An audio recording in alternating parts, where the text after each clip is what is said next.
celebration. It rings off the inside of the post. Behind the net, this one goes. Intended for Finney, and then he'll give it away. Aho, he'll come with this puck, 2-on-1. Aho with Jarvis. Aho waits, drags, shoots, hits the post.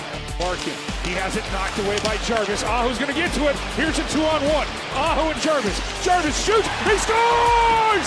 Oh, there's a shorty. That's great to look at. Ains right back into the zone. Now hanging on, Gostisbehere. He shoots, he scores! They've come all the way back! In 3-on-3 overtime, DeBrincat with it. Making his play out in front, they score! Gostisbehere is pleading his case for a penalty. But the Red Wings will end this one in overtime. Alex DeBrincat making plays, and Patrick Kane and company, and Andrew Copp. Gostisbehere is still livid at the no call. Well, hi everyone. It's the Canes Corner Podcast. I am Adam Gold. We're brought to you by the Aluminum Company of North Carolina. If it is for the exterior of your home, you can find it right there at the Aluminum Company on Hamlin Road in Durham. No place like it. Sammy Hannon and his crew do a great job. You should check them out for all of your exterior home improvement needs. Leads? I don't know. Sorry about the late start.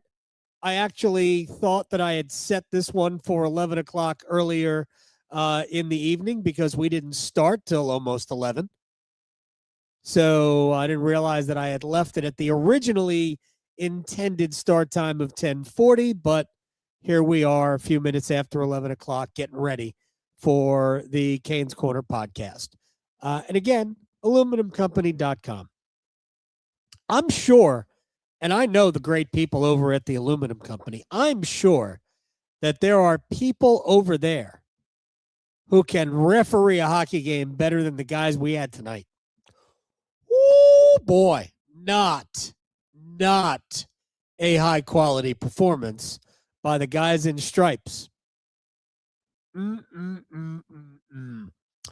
Two of the worst non-calls that I have seen. I don't want to be hyperbolic about it. I don't know that they were the two worst calls I've ever seen, but they were certainly two of the worst I have seen this year. And the more I think about it, the more the first bad call was the worst of the bad calls. But we'll get to that. Let's first just kind of put a broad stroke on tonight's game. I am not going to get scoreboard mesmerized here. Carolina was the better team. I thought they were the better team by a significant margin. Sometimes it just doesn't work out in your favor. And but you got a point out of it at least. At least you didn't come away empty-handed. You entered the third period trailing 3-0. You somehow managed to claw all the way back and get it to overtime. You lost in overtime, and you got to deal with that. But you also have to deal with the stuff that you contributed to. So, power play goal, nothing you can do about it. It was a deflection on net by James Van Riemsdyk, who is still playing in the league, which is remarkable. I thought he was finished like 4 years ago. And then he gets the rebound and kind of flips it upstairs just underneath the crossbar. That made it 1-0. That was like less than 2 minutes in. But giveaways led to the next 2 goals. Taylor Hall gave the puck away to Thomas Chabot, who got the puck to Alex DeBrincat, who made one really nice move and got right between the hash marks and beat Freddie Anderson. I believe it was blocker side for a 2-0 lead. And then who was it? Johansson was the next goal scorer for Detroit, Albert Johansson. And that was Sebastian Aho giving the puck away. We tried to clear it, didn't get out, really didn't come close to getting out. And ultimately, Patrick Kane found Albert Johansson alone. Excuse me. And the more I looked at the play, the more I go, yeah, none of these goals are bad goals. So I'm not going to blame Freddie Anderson for the loss. I didn't think they were bad goals at the time. I actually think that if anything, Anderson could have had a better chance at the DeBrincat goal than he did the Johansson goal. The Johansson goal was really well placed, as was the DeBrincat goal, I guess. But the Johansson goal went between the arm and the body, far side. But, I mean, you can't cover the entire net. The only thing I think Freddie could have done better would be maybe to challenge a little bit more. But honestly, there wasn't a lot of room between him and Johansson anyway, so I'm not entirely sure how much more you could have challenged. But he certainly didn't, come out even further. But again, I don't think any of the goals were bad goals by any stretch of the imagination. The better way to deal with it would be, look, you had two opportunities to do something else with the puck rather than give it to the other team in your own zone. So maybe that's the problem. The two giveaways for the goals more than the goals. But I'm not going to get bent out of shape over this because Carolina, for the most part, played the way they wanted to play.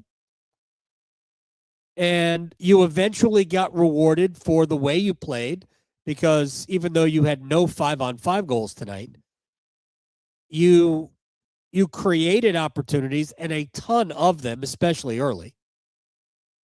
And you drew penalties. So if you draw penalties, it stands to reason that you'll be able to cash in eventually. And they got the Blake power play goal, which wasn't a great power play. I mean, there were a couple of chances on it, but it wasn't a great power play until you get the goal. Then you forget that the power play was kind of mediocre.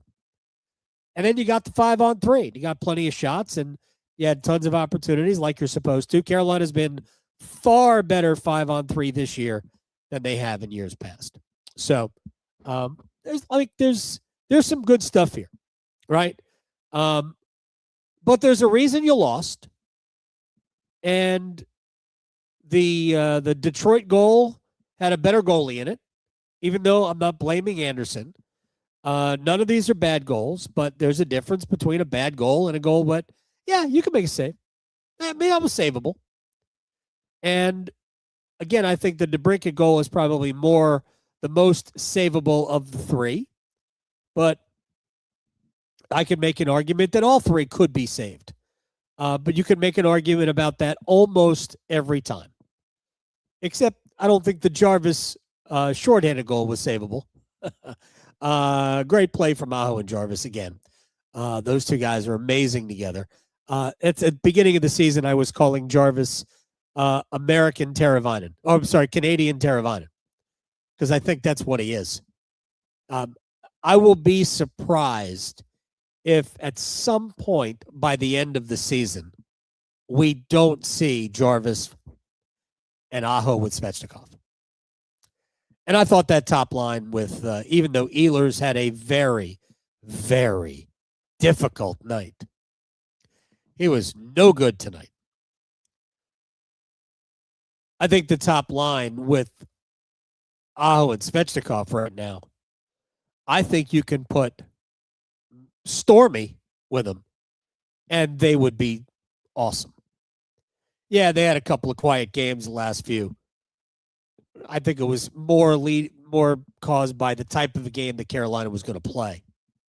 Just kind of a grindy, gruesome, slow sort of game. And it wasn't necessarily ideal for the way these guys have been playing. I think they can all grind. Maybe not so much Nick. But I think Aho and Svechnikov can absolutely grind. But I thought that line was amazing tonight. In fact, I thought all of Carolina's lines were excellent tonight.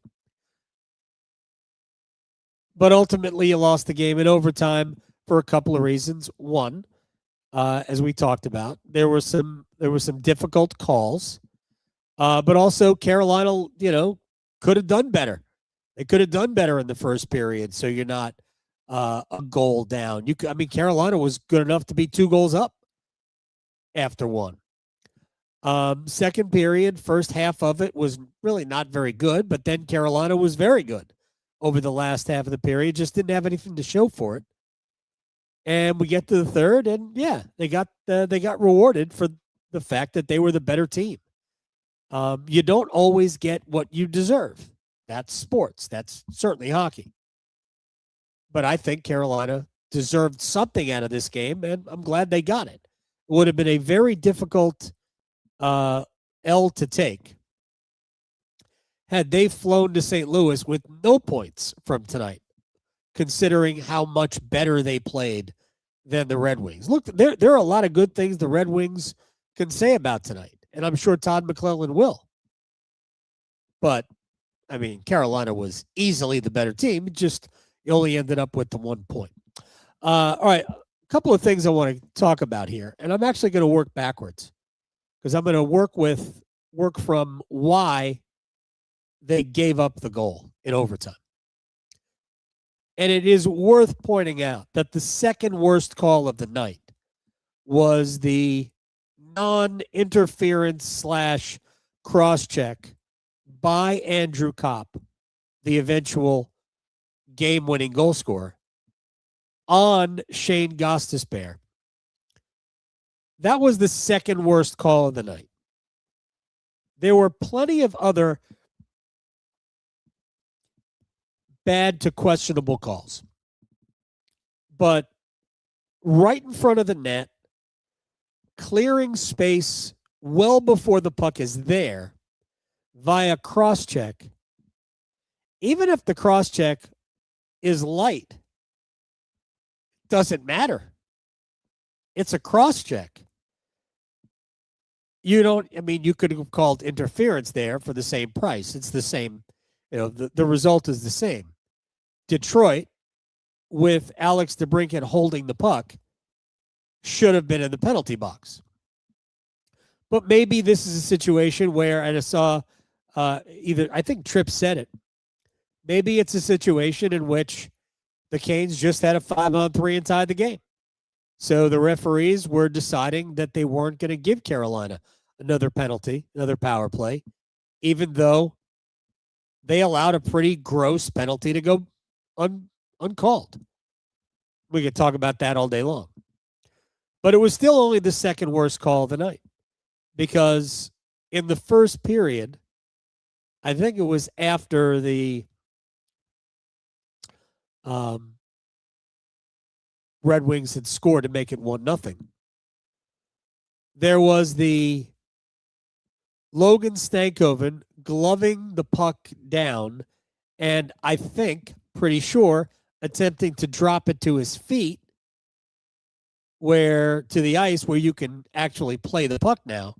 Because once it's in the palm of your hand, it's got to hit the ice before you can do anything with it. And I believe that Stankoven was trying to drop that to the ice, but he was, and I forget who it was that did this, reached out and pulled him back by the shoulder pad, pulled him back, threw him down to the ice. Forget about player safety. That was a dangerous play. But it's a hold. All day long, it's a holding penalty. And Stankoven, who still had the puck in his hand, was about to put it down onto the ice to play it when he got pulled into a horizontal position, and the puck instead was thrown forward into the net.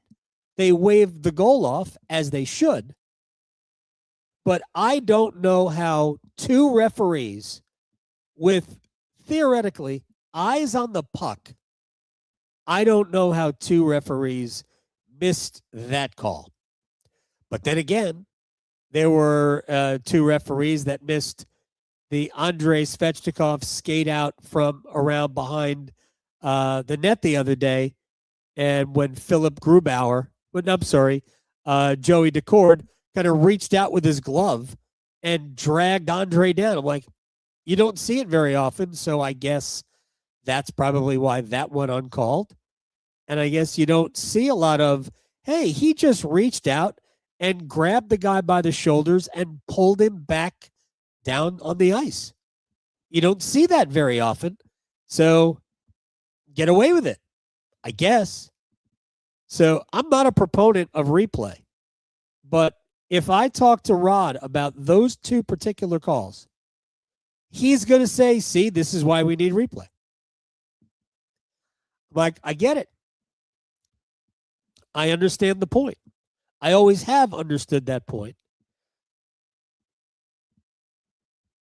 I'm just not a fan of instant replay. I'm not a fan of re-officiating the game after the fact. I'm just not. It's not. I don't think it's really good for any sport. None of them. I don't think it's made those sports better. And every innovation should be to make the sports better. I think it has created as many problems as it has solved.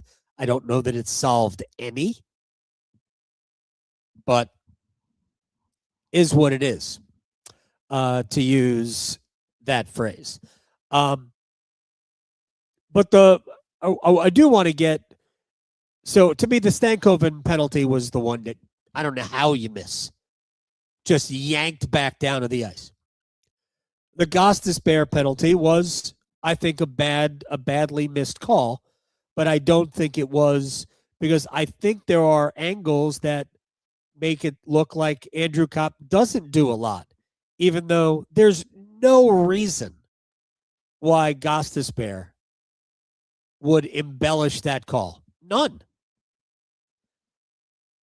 It doesn't benefit him to try to draw the penalty. It just doesn't. It doesn't benefit him to willingly allow himself to be taken out of position.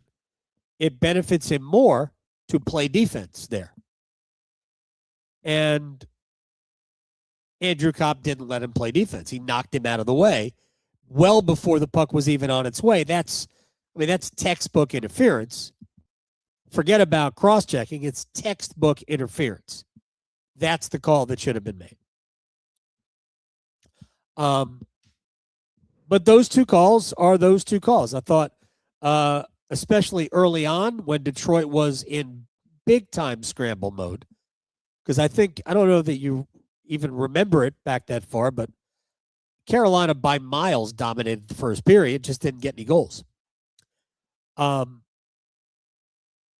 I thought that Detroit spent a lot of the first period using their sticks to slow down Carolina skaters. As Carolina was skating up the wall, I think I saw this.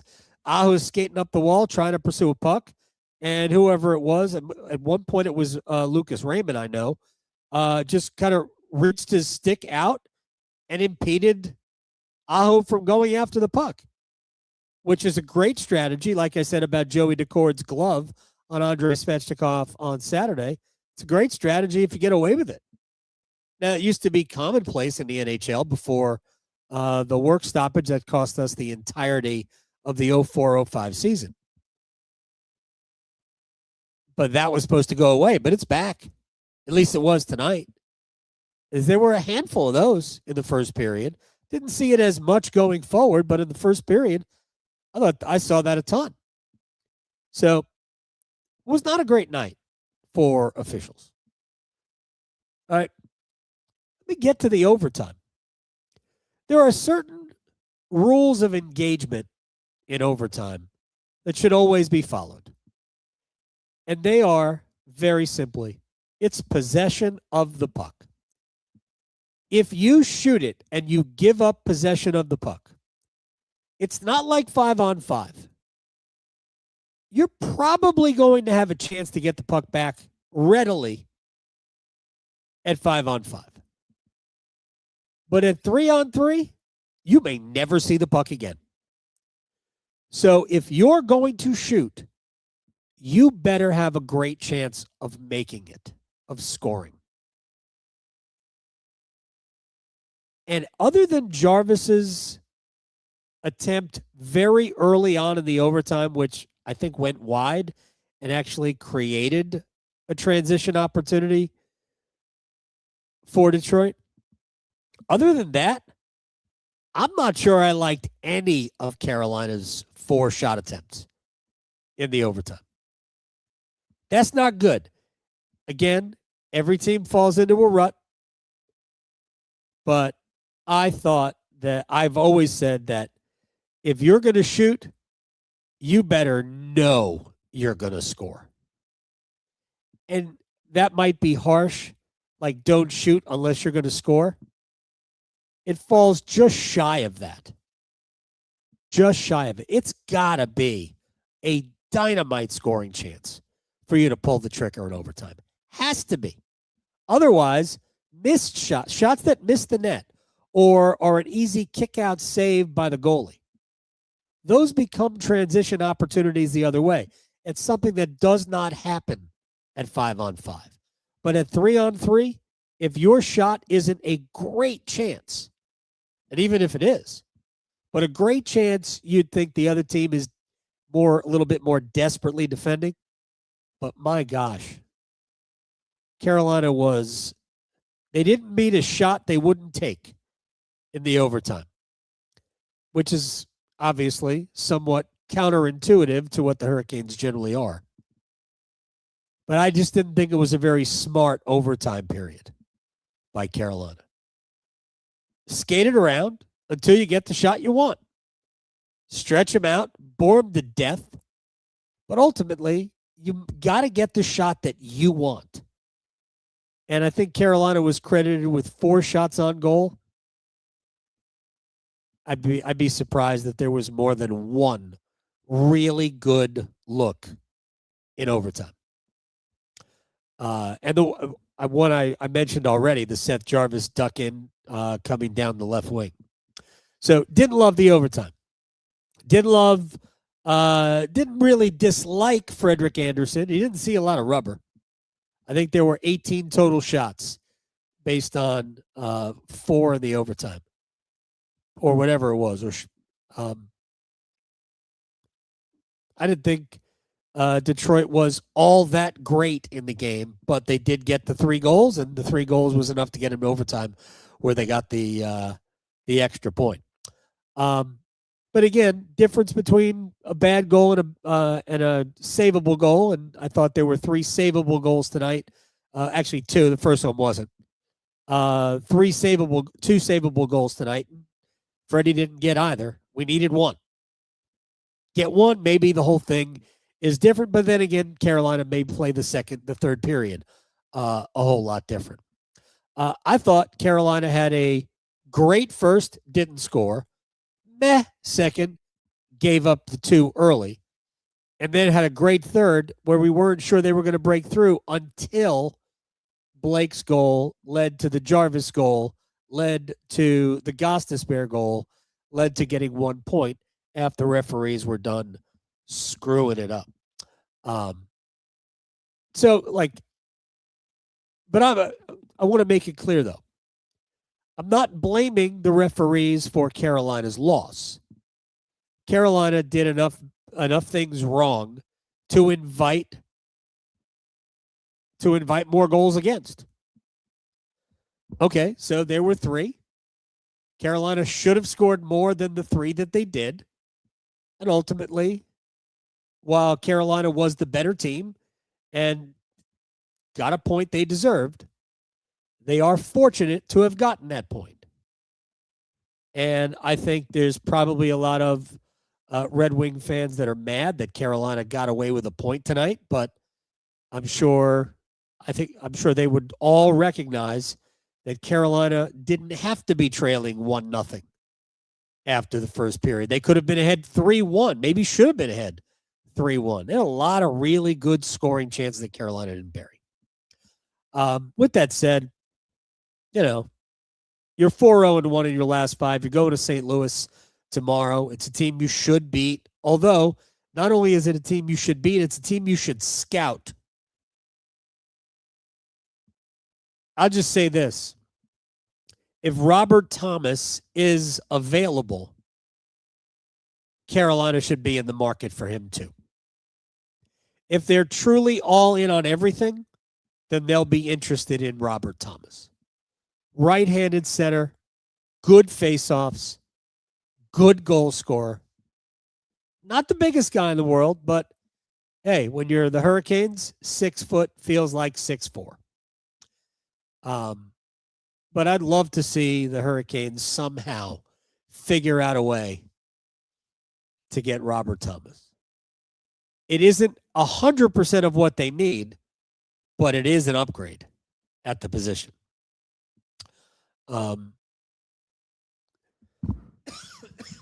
What they really need is a little bit more physicality in the middle of the ice, a little bit more jerk store behavior in the middle of the ice. I don't believe Robert Thomas does that, but he is a highly skilled goal scorer, and Carolina can always use highly skilled goal scorers. There you go. We'll wrap on that. I appreciate your time. This is one that you could have thought about two different ways. Carolina should have won, but they also, at the same time, when you enter the third period down 3 goals, you should have lost. And maybe getting the point is a good compromise, even though it's not half, but actually it is. And it's half. It's less than half in soccer. Wouldn't you like a 3-2-1? I would. In the NHL, I don't think it would be a dramatic difference, but I'd love a 3-2-1. Reward the regulation winner, 3 points. Overtime and shootout winner, 2 points. If you drag the game beyond regulation, you get a point. Everybody be happy.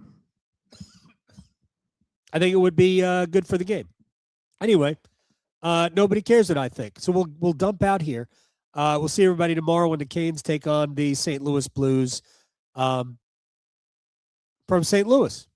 And again, the game will start about the same time, but we'll be on the air a half hour later because we had to do almost a full hour pregame show because they were honoring Sergei Fedorov and couldn't stay on time, is what it is. So, 4th time I've used that tonight. All right. Aluminum Company of North Carolina, aluminumcompany.com. If it is for the exterior of your home, you can find it right there. Aluminumcompany.com. See everybody tomorrow night. Good night.